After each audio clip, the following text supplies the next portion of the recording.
In this lesson, you will verify the building, space, and zone information and view graphical representations of the spaces to verify space boundaries and volumes. Click the menu browser and select Open, and from the Training Files Imperial Mechanical Systems folder, open the file RME Mech Analysis 01. Let's verify building information. In the project browser, double-click Level 1 Zoning to make it the active view. Then click the Analyze tab, and from the Reports and Schedules panel, click Heating and Cooling Loads. Let's view a space. In the Heating and Cooling Loads dialog, in the Preview pane, on the View cube, click the corner where the top, front, and left corners converge to orient the model. Then, on the View selector, located below the Preview pane, verify that Wireframe is selected. Wireframe displays the volume of a space measured by the interior boundaries. Click the Details tab and expand 1 South Lounge and select 109 Lounge and click Highlight. When you do, the space for 109 Lounge highlights in red. Click Highlight again to deactivate the highlight tool. Next, click Isolate.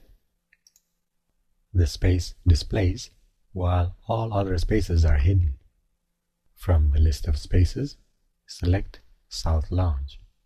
Now all spaces in the zone display in isolation. Click Isolate again to deactivate the tool. Next, you will verify information that will be used during a heating and cooling loads analysis of the space. Select 109 Lounge, and below the list of spaces and zones, for space type, click Browse. In the Space Type Settings dialog, scroll down and select Lounge Recreation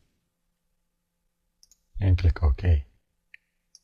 For construction type, verify that building is selected, and for people, click Browse, and in the People dialog, verify that default is selected for occupancy and for heat gain per person, and click OK.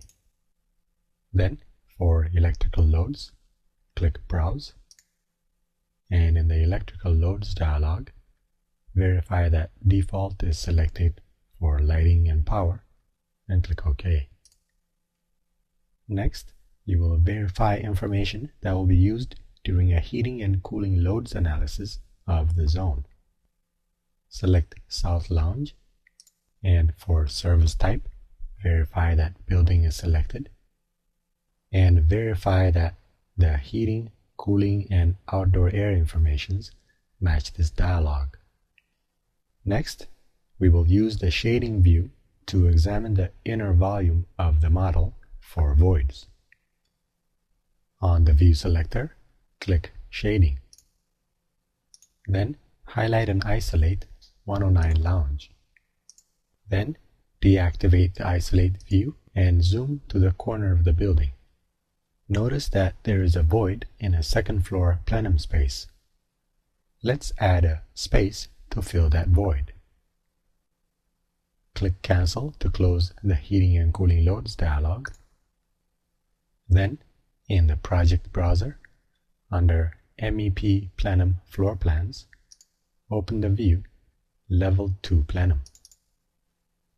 Then, from the Analyze tab's Spaces and Zones panel, click Space, and on the options bar, for upper limit, select Level 3, and for offset, enter 0, and click in the empty plenum area to place the space, and then click Modify. Then select the space, and from the Element Properties drop-down, select Instance Properties, and under identity data, for number, type 212p, and for name, select plenum, and under energy analysis, select plenum, and click OK. Next, we'll add the plenum space to a zone. In the drawing area, select the zone that includes all plenum spaces for level 2, which is named 2 plenum. Then, from the Zone panel, click Edit Zone. Then, with the Add Space tool active, select the space plenum 212p. Then, click Finish Editing Zone. Then, open the Heating and Cooling Loads dialog and verify that the space 212p under the zone 2 plenum has replaced the void. Then, close the file without saving it, as the next lesson will provide its own training file, and that concludes this lesson.